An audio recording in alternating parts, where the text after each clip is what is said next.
잠깐 김성태 의원이 기수공장 고정을 하다가 원내대표가 되시고 하차하셨습니다.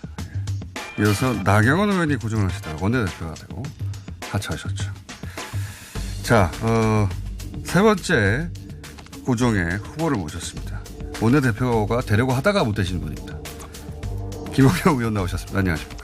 예, 당신께 맞춥니다. 안성 출신 국회 환경노동위원장 김학용입니다. 예. 원내대표는 안 되셨습니다. 예. 그때 나오셨을 때만 하더라도 눈빛이 이미 내가 됐다는 눈빛이었거든요. 지금 눈빛이 죽었습니까? 네. 아직도 눈빛은 살아있습니다. 아니, 원내대표는 안 됐지만은 예. 그래도 우리 공장장님이랑 약속한 것처럼 다시 이 자리에서 뵙게 돼서 네. 대단히 반갑습니다. 그때 이제 원내대표가 돼서 나오느냐, 낙선해서 나오느냐, 원내대표가 돼서 나오면은 이제 한 번으로 끝나는 것이고, 낙선하면 고정이 되는 것이다. 왜 낙선하셨습니까? 그때 굉장히 자신 있어 하셨는데, 원인이 뭔가요?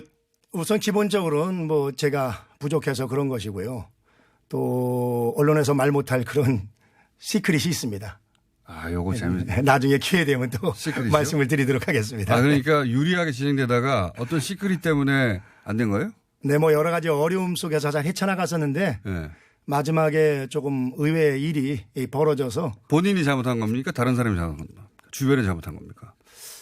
글쎄 하여튼 주변에서 저를 도우려다가 좀 실수한 측면이 있는 것 같습니다. 주변에서요? 네네. 아마 도와주려고 막 하는데 반대편을 본의 자극하는 아니게. 반대편을 자극하는 일이 있었어요? 그런 겁니다. 네. 그러니까 표가 모이다가 하고 표가 흩어져 버렸어요? 그런 셈이죠. 근데 남들 세 번에 되는 것도 한 번에 되려고 하는 것도 욕심 아니겠습니까? 누가 그렇게 했습니까? 여기 전에 나왔던 나경원 대표가 세 번째 되지 않습니까? 아니 제 말은 그 말고 누가 도우려다가 그렇게 실수를 하셨어요? 그건 요 정도 좀 했으면 좋겠습니다. 네. 아니요, 전 더 하고 싶어요. 좀 다시 여쭤보기로. 그러니까 복귀해 보면 그때 결정적으로 표가 떨어져 나왔구나 이런. 그냥 말씀드릴게요. 예. 자꾸 이렇게 하시니까. 말씀해 주세요. 아니 네. 전혀 제 의사랑 관계없이 네. 소위 조선일보에 예. 친박 살생부 10명 해서 친박을 10명을 날린다 이런 게 나가는 바람에 그 실명이 거론이 다 안 돼 있으니까 네. 과거에 친박에 몸담았던 분들이 상당히 정치적으로 불안감을 느낀 측면이 있었던 것 같습니다. 그런데 전혀 제 의사랑 관계없고요. 만약에 제가 됐다 하면은 오히려 더 그런 것을 막는 노력을 했을 거라고 생각합니다. 그러니까 김학용 의원이 원내대표가 된다면 친박 10명 정도는 목을 칠 것이다 라고 하는 이야기를 누군가 했는데 그게 보도되면서 친박 진영에서 10명 친다고? 안 되지 하고 표가 흩어져 버렸어요? 아니 이름이 거론이 안 되니까 누군지를 모르지 않습니까? 그러니까 더더욱이. 그러니까 친박했던 분들이 다 정치적으로 불안했을 테죠. 끝나고 나서 안 내용입니다. 네. 끝나고 나서? 네네네. 전 선거 결과 나올 때까지는 전혀 몰랐었어요. 의원님의 가까운 의원 중에 한 분이. 저는 솔직한 얘기로 예. 그때 나경원 의원이 68표, 김학용 35표 나와서 압도적으로. 저는 솔직한 얘기로다 반대로다가 잘못 부른 게 아니냐 이렇게 사실 착각을 했었습니다. 그렇게 압도적인 차이가 나는 이유가 알고 봤더니 그 직전에 누군가가 여러 가지 이제 어려운 여건이었던 건 또 분명하고요. 그것도 맞긴 한데. 제가 김성태 전 대표랑 원래 절친이다 보니까 네. 김성태 투가 아니냐 이런 걱정도 있었는데 사실 저랑 김성태랑 완전히 틀리거든요. 그래도 저는 김성태 대표 여전히 좋아하고 사랑합니다. 예. 예. 거기까지는 궁금하지 않고요. 어쨌든 그러면 친박 10명의 목을 칠 의사가 없었는데. 전혀 저랑은 관계없는 얘기죠. 그리고 제가 됐다면 오히려 더 그런 일 어려웠다고 생각이 됩니다. 알겠습니다. 그런 일이 있었군요. 누군가 가까운 분이 사석에서 김학용 되면 친박 10명 목을 쳐야지 이런 얘기가 있었는데 그걸 조선일보가 보도하면서 친박 진영에서 난리가 나가지고 표가 흩어져 버렸다. 그런 영향도 있었던 건 사실입니다. 그 누군가가 누굽니까? 인터넷 찾아보세요. 자, 오신 김에 굉장히 자유한국당 고정을 저희가 말을 못해서 한 2, 3주간 자유한국당 쪽에서 코멘트를 못 들었는데 우선 자유한국당 전당대회가 이제 다음 달 27일, 네네. 2월 27일로 정해졌어요. 이제 일정이 드디어. 후보들이 많지 않습니까? 네네. 잠재적인 후보군이. 뭐 원세훈 전 시장은 본인이 이미 밝혔고 나간다고. 네네네. 그분은 나오시는 것 같고. 방금 말씀하신 김성태 전 원내대표 의원은 나가십니까? 나간다는 얘기가 많이 있었는데 어떻게 알고 계시죠? 저한테 아직까지 얘기 없는 걸로 보면은 현재까지는 안 나가는 게 맞는 것 같습니다. 원래 나갈 의사가 있었는데 최근에 여러 가지. 저는 그렇지 않습니다. 그래요? 뭐 경우의 수를 열어뒀지만은 본인이 나가야겠다는 그런 확정적인 생각을 가진 적은 솔직히 없습니다. 제가 잘 알죠. 예. 지난번에 저희 방송에 나오셨을 때는 나갈 것만 같이 말씀하셨는데. 아니요. 글쎄. 왜 그렇게 얘기했는지 모르지만은 예. 뭐 저한테는 그렇게 직접적인 얘기한 적은 없습니다. 말릴까 봐 그런 거 아닐까요? 자, 김성태 의원은 그렇고. 김태호 전 시장은 나갑니까? 도지사는? 김태호요? 예. 뭐 나갈 가능성이 높다고 아, 봅니다. 그렇군요. 황교안 전 총리는 이제 안 나오는 것 같은 걸로 정되고 있는데, 그죠? 아직 그렇지는 않은 것 같아요. 아, 그래요? 예. 나올 수도 있어요? 나올 수도 전 있다고 봅니다. 오. 그런데 그분이 성격 자체가 상당히 꼼꼼한 분이기 때문에 여러 가지 많이 검토를 하고 있다. 뭐 이렇게 판단이 그러니까 됩니다. 접은 게 아니라 계속 검토하고 있다. 뭐 제가 알고 있는 바는 그렇습니다. 그렇군요. 네. 홍준표 전 대표는 나옵니까? 어떻게 알고 계십니까? 뭐 아시는 것은 현재까지는 안 나오는 걸로 알고 있는데 예. 글쎄 뭐 누가 나온다 그럽니까? 모르겠어요. 본인도 아직 결정 못 하지 않았을까요? 한번 저도 통화를 해봐야겠네요. 근데 모르겠습니다. 하여튼 제가 봤을 때는 예.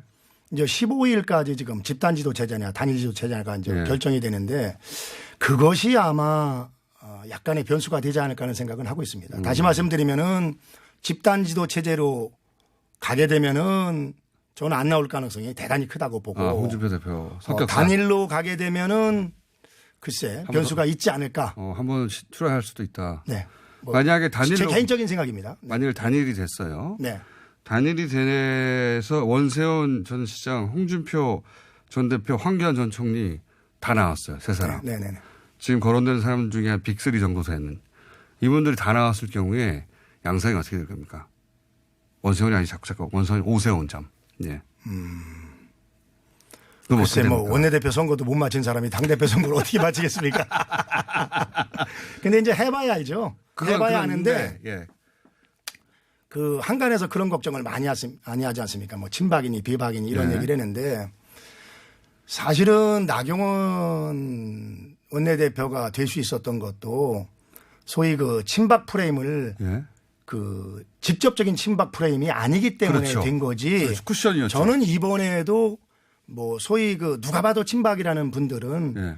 아마 우리 국회의원들이나 또 원외 당협위원장들 또 국민들께서 그쪽 손을 들어주지는 아니라고 봅니다. 다만 이제 친박 쪽에서 나경원 원내대표처럼 네. 친박 색채가 였지만 연합회는 분을 밀었을 경우에는 뭐 그 가능성은 전 있다고 봅니다. 그게 누굽니까? 글쎄요. 뭐 아무래도 오세훈은 아닐 테고. 아닐 테고. 예. 아닙니까? 예, 오세훈은 아닐 테고. 그러면은 친박 뭐 진영에서 오세훈 전 시장에 대해서는 그다지 호감이 없어요? 저는 그렇게 알고 있습니다. 그렇군요. 그리고 이제 그러면 뭐 그렇게 되면 이제 황교안이나 예. 뭐 김태호 김태호. 뭐 이렇게 될 가능성이 있는데 주호영 의원님은 왜 빼고 얘기하세요? 듣는 주호영 상당히 섭섭할 것 같은데. 나오실 수도 있긴 하지만 아니 왜냐면 대구가 예. 책임당원표가 가장 대구 경북이 엄청난 포션을 차지하고 있거든요. 대구만으로 될 수는 없잖아요, 대표가 근데. 물론이죠. 전국 선거니까. 물론이죠. 전국 선거인데 그래도 후보군에는 전 넣어서 말씀하시는 게 맞다고 봅니다. 알겠습니다. 예. 나머지 분들 뺀 거에 대해서는 뭐 특별히 전 반감 없습니다. 황교안 전 총리가 만약에 결정을 하고 친박 진영에서 모시는 형태로 출마를 했어요. 당선 가능성도 없습니까? 누가 나오더라도? 지금 지지율은 1위 준다는데. 뭐 누가 나오더라고를 떠나서 상당히 파괴력은 있다고 봐야죠. 그분 자체가 뭐 상당히 보수 진영 실력도 있고 보수 잠재 후보 또 성품도 중에서 훌륭하고 다만 그분 역시 이제 박근혜 프레임을 어떻게 벗어나냐 예. 이게 뭐 관건인 것 같습니다. 근데 이렇게 정치 경험이 없는 분들이 만약에 당대표 출마하고 실제 당대표가 돼버리면 그거 쉽지 않지 않습니까? 근데 뭐 정치 안 한 사람도 문제지만 정치 오래 한 사람들은 또 오래된 사람들이 문제더라고요. 이게 사람들이 주대 없이 왔다 갔다 하고 뭐 그러는 경우가 많더라고요. 예를 그래서 들면 누구요?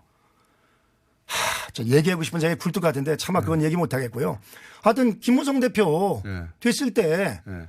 김 대표 열심히 돕겠다고 그래서 도와준 사람들 다 총 거꾸로 거리대고서 저 김무성 대표 죽이는 데 앞장섰지 않습니까? 누구요? 그건 정말 얘기하지 마세요. 김무성 대표가 대표 시절에 옥새 들고 나르샤 네네. 사건으로 본인 스스로 몰락한 거 아닙니까? 그게 참 오해인데요. 그 옥새는 들고 나를 수도 없고 그거는 캐비넷 안에 들어 있고요. 네. 김무성 대표 아닌 다른 사람이 그걸 찍어도 무효입니다. 그렇기 때문에 예. 그것은 전혀 아니고 물리적으로 들고 간 건 아니다. 물론이죠. 정신적으로 들고 갔다는 건 또 정신적으로 이해가 가죠. 그러니까 하도 네. 골치가 아프고 막 괴로우시니까 이제 부산에 내려가서 영도다리에 서 있는 게 네. 사진으로 나왔는데 그건 연출이었죠. 영도다리 서 있는 건.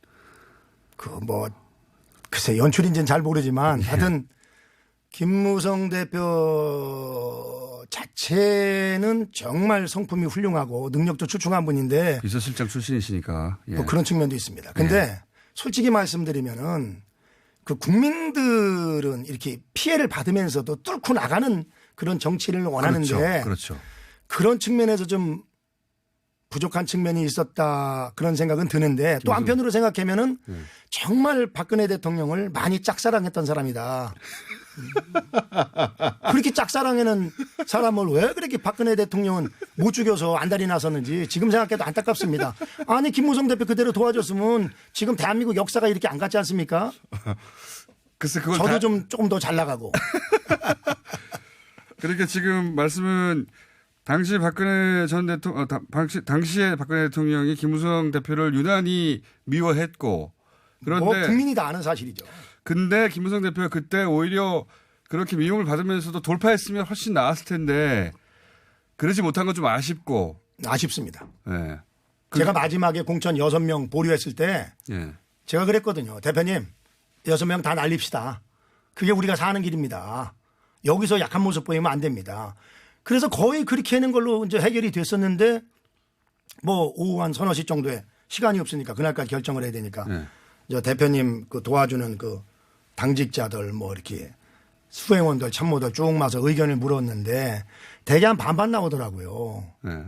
뭐 그러다 보니까 뭐 결국은 3명만 날리고 3명은 살리는 그 소위 그 중간 타협을 했는데 막 그런 점은 저도 참 아쉽게 생각합니다. 그때 그렇게 강하게 돌파하지 못하고 결국은 옥새 나르샤의 기억을 아예 안 날랐다니까요. 어쨌든 정신적으로 나르샤 그러면 기억이 대중들한테 각인되면서 그때부터 사실은 김무성 대표가 몰락하기 시작했죠. 정치적으로는. 그렇죠? 그렇죠. 그냥만 놔뒀으면 지금 청와대 주인이 김무성이 될 확률이 대단히 높았었죠. 그랬을까요? 예. 전 그렇다고 믿습니다. 비서실장 출신이시니까 예. 여전히 비서실장 그만둔 지 오래됐습니다. 그것 때문에 이번에도 피해봤습니다. 그래서 김무성 제가 좋아합니다. 홍준표 대표가 나와도 황교안 전 총리가 이길까요? 홍준표 대표도 꽤 센 분 아닙니까? 호불호가 분명한 분이죠. 그렇죠. 호불호가 분명한 분인데 사실 그 홍준표 대표가 예.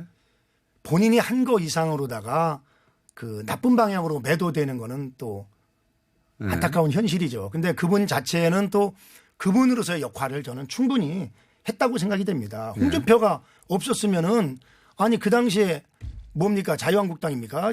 하도 이름이 바뀌어가지고 거기서 후보를 낼 수가 있었겠습니까? 그래서 저는 홍준표 대표가 나름대로 역할을 했고 다만 누구나 하는 얘기지만 그 언어가 좀 더 좀 국민들에게 호감을 가는 대중적이지 못한 게 문제지 홍준표 대표의 그 소위 조어력이나 야당으로서의 돌파력 이런 것은 저는 대단히 소중한 자산이라고 생각을 합니다. 그러니까 이번에 전당대회 나오면 어떠냐 이거죠, 승산이. 보시기에. 앞으로 좀 더 지켜봐야 되는 게 우선은 집단이냐 단일이냐가 정해져야 되고 예. 또 그거에 따라서 링에 오른 선수들이 교통정리가 좀 되거든요. 예. 교통정리를 되고 난 상황에서 봐야 되는데 뭐 저는 그 외에 또 변수도 있을 수가 있다고 생각이 됩니다. 그건 뭐 좀 두고 보고요. 네네. 예. 앞으로 이제 매주 나오실 테니까. 예. 자, 그럼 쭉쭉 그 최근 현안들 몇 가지만 네네. 스피디하게 짚어보자면 네. 그 어제 있었던 신년 기자회견은 어떻게 평가하십니까? 대통령. 형식 자체는 저는 대단히 진일보했다고 생각이 됩니다. 그러나 역시 내용, 예. 뭐 내용이라는 게 간단한 거 아닙니까? 대통령이 되면은 이 구중궁궐 속에 갇혀 살기 때문에 일반 국민들의 생각과 괴리되는 건데 예. 그런 거를 좀 느꼈고요. 아, 여전히. 네. 그러니까 경제가 어려운데 그 기조를 계속 유지하겠다는 자체가. 그리고 이제 통계 수치도 본인이 좋아하는 수치만을 네. 보려고 그러는 거. 그 지금 뭐 아우성이거든요, 지금. 뭐 저는 솔직한 얘기로다가 이 정권 초기만 해도 네. 솔직히 짧아도 10년 이상은 가겠구나. 네. 이런 생각을 했었는데 요즘에 보면은 야, 이거 다음에 정권 찾아올 수 있겠구나 하는 생각이 확 들 정도로다가 찾아올 수 있겠구나. 예, 그렇게 지금 국민들이 민심이 완전히 이반이 되고 있습니다. 그리고 또 하나 제가 완전히 이반이 됐다기에는 아직은 50%대니까 박근혜 전 대통령이나 제가 생각하는 완전히는 예. 제 입장에서 완전이고 예. 객관적으로 보면 완전히는 아닌 게 맞는 것 같습니다. 원래 안 좋았다가 지금 이제 올라왔거든요. 이제 그렇고 그렇죠. 그리고 자유한국당 입장에서는 10%였다가 이제 20% 됐으니까요. 지지율도. 20% 솔직히 넘습니다. 내용적으로는. 저는 그렇게 생각이 되고 20% 한 20 몇 프로 남으면 30% 수준까지는 저는 올라갔다는 감이 들고요. 다만 이제 또 한 가지 감에 느낀 대한 것은 근거는 있으십니까? 예? 감에 대한 근거. 근거는 아직 없지만 감은 그렇다는 거죠. 예, 느낌이. 아니 제가 예. 뒷선을 많이 돌아다니니까 예. 국민들 여론을 들어보면 그렇다는 얘기고요. 또 하나는 여전히 너무나 그 북한 프렌들리 예. 그러니까 북한에 기대서 대한민국의 많은 부분을 어떤 통치하고자 하는 것을 느꼈다 이런 생각은 아쉽게 생각을 하고요. 그러다 보니까 지금 소위 그 미국, 일본, 중국, 러시아 4강 중에서 지금 과연 우리나라 편을 제대로다가 들어줄 사람이 누가 있냐 이런 걱정을 가지게 됐고 뭐 그렇습니다. 알겠습니다. 예. 거기에 대해서 또 이제 할 말이 여당에서 있을 텐데 그럼 월요일 날 저희가 또 들을 테니까요. 예. 월요일 날 우상호 의원이 하거든요. 코너를. 예. 우상호 의원도 또 좀 세죠 이게. 예. 사람 괜찮습니다. 괜찮습니다. 김태우 그 수사관 건은 어떻게 보십니까?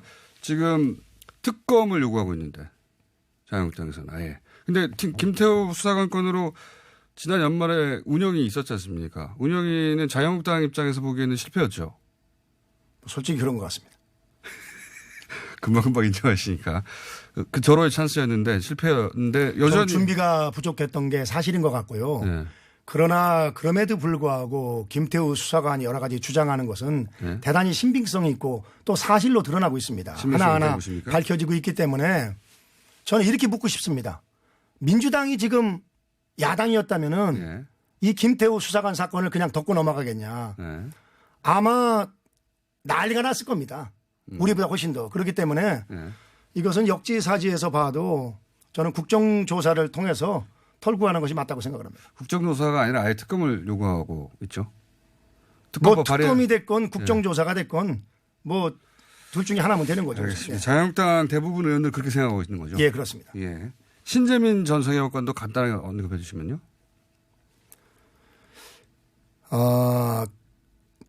과거 민주당 정권에서 민주당이 야당일 때 재미를 보면 소위 그 내부 공익제보 사건 아니겠습니까? 똑같은 잣대로 접근해야 된다고 생각이 됩니다. 내부 공익 제보로 보신다? 네. 알겠습니다. 시각을 탁탁 짚고 넘어가겠습니다. 마지막 시간이 한 1분밖에 안 남았으니까 이런 문자도 옵니다. 자유한국당에 이런 호감형 의원이 있었다니. 그거 뭐 코너 제목을 제안하신 분들 있네요. 불타오르네. 또는 솔까말. 자꾸 솔직히 까놓고 말하자면 하시니까. 네, 코너명도 제가 받습니다. 감사합니다. KBS 물론 의원님이 추진하고 있는 건 아닌데 나경원 의원이 여기에 꽂힌 것 같습니다. KBS 수신료 거부 이 문제는 어떻게 보십니까? 저도 전적으로다가 동감을 합니다. 어떤 이유에서? 그 이유는 뭐냐면요. 예. 그 KBS가 경쟁에 대해 상대는 예를 들면 뭐 영국의 BBC 예. 또 일본의 NHK 같은 그런 방송인데 BBC나 NHK가 수신료 거부 운동 벌이는 거 봤습니까? 그건 뭐냐면 그만큼 공정하고 팩트 위주로다가 방송을 한다는 거거든요. 김재동 씨 그 시사 프로그램 때문에 이런 문제제기가 있었던 걸로 아는데. 꼭 김재동도 하나의 사례가 되겠습니다마는 그 소위 2,500원 물론 그 상당히 오랫동안 2,500원에 머물러 있습니다만 그런 수신료를 국민들이 정기 요금에 일방적으로 소위 그 뭐 얹어서 100% 납부하는 그런 이유는 다른 눈치 보지 말고 국가를 위해서 공익방송으로서의 역할을 다해달라 그런 의미거든요. KBS에서 최근에 공익에 매우 훼손되는 예를 들어서 방송 사례 같은 거 좀 하나 들어주셔야 설득력이 얻을 텐데. 뭐 그거죠. 뭐 가장 대표적인 게 김재동 사건이죠. 뭐 박정희 박근혜 그 세습이랑 북한의 3대 세습이 뭐가 다를 바가 있냐 뭐 이런 류의 얘기라든가 네. 이런 것이라고 생각이 되는데 저는 이제 KBS도 좀 살 길을 좀 찾아야 된다고 생각이 됩니다. 지금 아시는 것처럼 지금 이거 김어준의 뉴스공장도 말이 지금 라디오 방송이지 이미 지금 방송과 통신의 벽이 허물어지고 있거든요. 그리고 유튜브를 통해서 지금 뉴 미디어 시대가 열리고 있는데 너무 KBS가 시청률에 안주해서 뭔가 변화에 새로운 시대에 맞는 방송 역할을 못하고 있지 않냐. KBS를 걱정해서 하는 이야기다.